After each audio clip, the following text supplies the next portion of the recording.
Hello everybody, this is Fernando for the latest Urban Legends video. Well, here are a new set of videos I'm making based on your suggestions. Again, following the theme tied to having haunted / cursed items, objects, events, that kind of stuff. And right off the bat, somebody suggested this particular urban legend that when I looked up the info, it was absolutely enriched with a good amount of detail, good information to provide to you here. Unfortunately, it was based off of a tragic occurrence that happened a couple of decades back, but it's the events afterward that caused the urban legend. And what I'm talking about here is the urban legend known as the Ghosts of Flight 401. This was an event that occurred in December 1972, a crash that was there in Florida, in the Everglades to be exact. And what happened afterward was the salvage parts of that crash were later used within other aircraft, and based on the urban legend status, those salvage parts, because of the impact of the crash and because of the tragedy associated with it, brought along haunted artifacts. In other words, they became haunted artifacts, and those parts and the planes that they were later tied to were haunted by some of the people within the crash itself. But first, I'll talk about all that stuff here in a quick couple of minutes. First, let's play due respect, and I'll go over the history tied to this crash. Again, it was a tragic event, but it occurred on December 29th, 1972. You're looking at a picture right now of that flight 401. It was on an Eastern Airlines aircraft, and it was flying towards the Everglades. It actually reached its destination, but it was during the landing procedure that the crash occurred, which led later on to what the urban legend status that I'll talk about here. Now, what caused the crash, it's been analyzed, it's been studied, and there have been modified procedures in terms of landing a plane because of it. But essentially, it's a little hard reading, it's a little technical. I'm not really into the airline industry or any of the know-how tied to it, but essentially it was something like this. There were two pilots that were flying the plane. There were actually three people involved, and these three people were the ones responsible for making sure that the plane landed. Two pilots and an engineer, and because of their importance, they were the ones that were making sure that whenever the plane was going to land, it was going through all the proper procedures, that everything was going good. There was the first officer who went by the name of Albert John Stockstill, and then there was a second officer who was also considered like a flight engineer, who went by the name of Donald Lewis Repo, but he had a nickname that went by the name of Don. And then there was a third gentleman who went by the name of Bob Loft, who was the actual pilot, and you'll see some pictures of them here. It was during the landing procedure that something strange occurred. There was an error message that was coming up, some kind of light assembly, something that was telling the officers there that the nose gear was not properly dispersed, like it was not locked in the down position. And so whenever that was happening, then it looked like that something needed to be fixed. And so they actually went through the process of fixing it. And again, this is going to get a little technical, but the way I read it was, whenever they were doing this, they placed the flight pattern first on a sort of cruise control. Like, think of a cruise control tied to anything involving a car. Whenever you place the car in cruise control, obviously you can let the foot off the gas pedal, and the car basically stays at the same level of speed that you last set it at. And then on top of that, anything involving cruise control, you can accelerate the speed or decrease the speed to new levels, and make sure that the new levels stay fit and stay solid afterward at the same time. So in other words, you don't have to remove the cruise control if you wanted to speed up or slow down to a new level. Instead, you can make sure that gets done. Same concept, but that is tied to flying a plane and placing it on cruise control while they were trying to fix that other issue. But what had happened was, one of the officers apparently was pushing on a lever, I believe, or pushing on something that caused the plane, instead of staying flat at a certain altitude, it actually started descending. And because it was on that cruise control level, whatever the plane was being told to go up, to go down to a new altitude, it kept going down. It was not corresponding an error message because it was placed on that cruise control. And so because of that, there was a very unnoticeable descent. Again, they knew they were not going to land at that moment, so they placed it on that cruise control so that way the plane could hover around the airport, and that way they could try to fix that issue they were working on. But what they didn't notice was very, very imperceptibly, the plane was getting lowered and lowered far more than where they thought the plane should be whenever they did notice that this happened. In fact, it's been reported that right when the discrepancy was found, one of the officers there, Stockstill, he was able to notice it, and according to the conversation on the flight recorder, he said, we did something to the altitude. And then that's when the other gentleman, Loft, said, what? And then Stockstill said, we're still at 2,000 feet, right? And then Loft says, hey, what's happening here?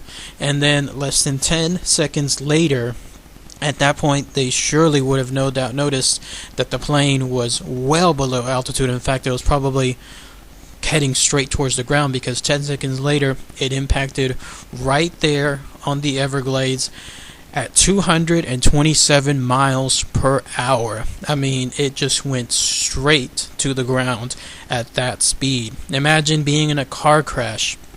Your average car crash, the speeds, of course, in the U.S. are somewhere around 60 to 80 miles per hour, depending on where you live. Imagine that, but going and doing it at 227 miles per hour in a much, much larger vehicle than a car. And you can imagine what was happening at that very moment. So again, I hope I explained it right. It was a little bit technical the way I was reading it. It's stuff that I'm not really too familiar with in that world, but that's how it read to me. And so once that happened and that discrepancy was found, it was too little, too late. Unfortunately, this tragic event occurred. The plane smashed right into that Everglades ground, again at 227 miles per hour. And miraculously, even with something like that happening, there were survivors. There were actually survivors from that plane. In fact, out of 163 passengers, 69 of them survived. And out of the flight attendants, 8 of them survived as well. And in total, and again, this is out of a total crew capacity, I think it was around, I can't remember the exact number, but it was 200 and something change. But all in all together, eventually there were only 101 fatalities out of the entire crew, which is miraculous. And it's been surmised that the reason for this is because the Everglades in and around that Florida area softened, as if it's hard, to obtain, to understand.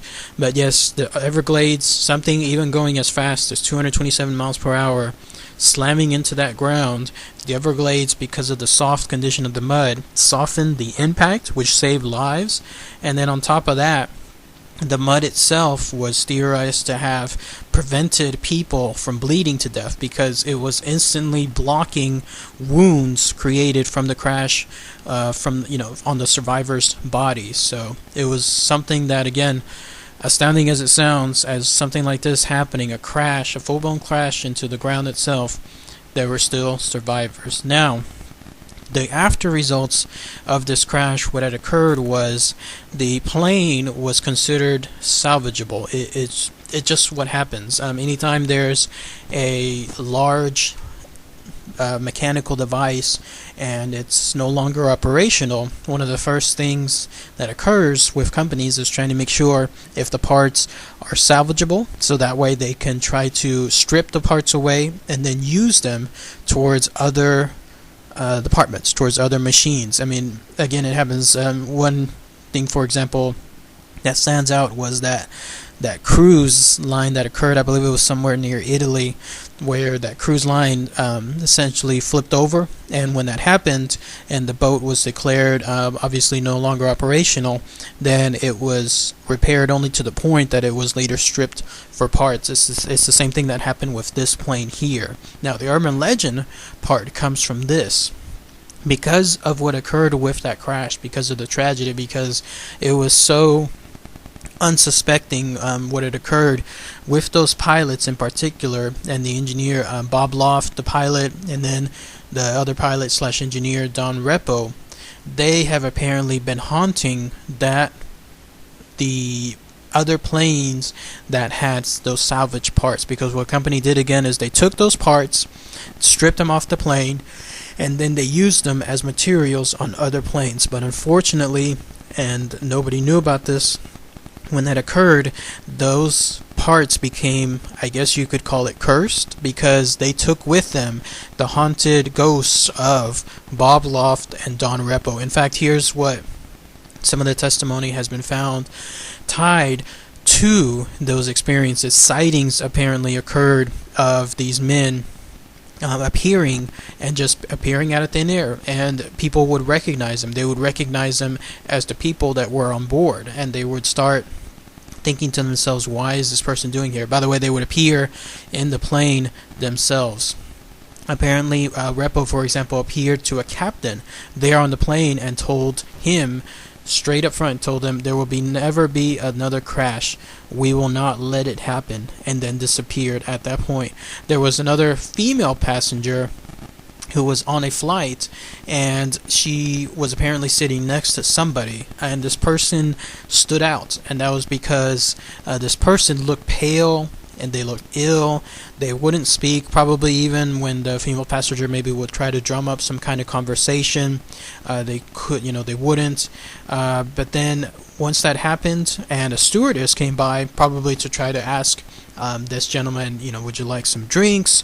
Would you like anything else? Another beverage, another food, condiment, anything like that. Then the man suddenly disappeared, and it turns out, based on description, it was one of those officers right there from the crash. There he was, sitting on the seat, not talking to anybody, and then he disappeared right in front of those people. Another incident occurred with another plane that had one of those salvage parts. It was said that somebody appeared, one of the officers appeared right in front of them, and then pointed to a particular area on the plane, as if pointing like, this part or this area here, there's something wrong with it, like it needs to be fixed. And when that happened, the perplexed people surrounding this apparition, because it just appeared all of a sudden, pointed, and then it disappeared. That was another incident. And by the way, the interesting thing about this particular urban legend is Eastern Airlines at that time, when they were getting all these reports of all these appearances tied to these phantoms, to these ghosts, whatever, these hauntings, whatever they could be called, they were not too happy about them. In fact, they were actually threatening lawsuits from a book that was going out at that time from John G. Fuller called The Ghost of Flight 401. He had culminated all these tales together and was making a book about those experiences. But Eastern Airlines threatened a lawsuit to prevent it, because from their mind, either A, they considered it completely trivial, like this is just made up stuff that could damage their airline company, or B, they were trying to protect the information, let's say tied to the family members of the flight, trying to prevent somebody from essentially profiting off of the tragedy of the flight itself. Or C, maybe it was a mixture of both, or D, some other stuff that still stands out as to why they were trying to threaten that lawsuit. Ultimately, though, they never fully went with that lawsuit, and the reason for it was because it was denied by the Florida 4th District Court of Appeal, probably on the basis of First Amendment rights.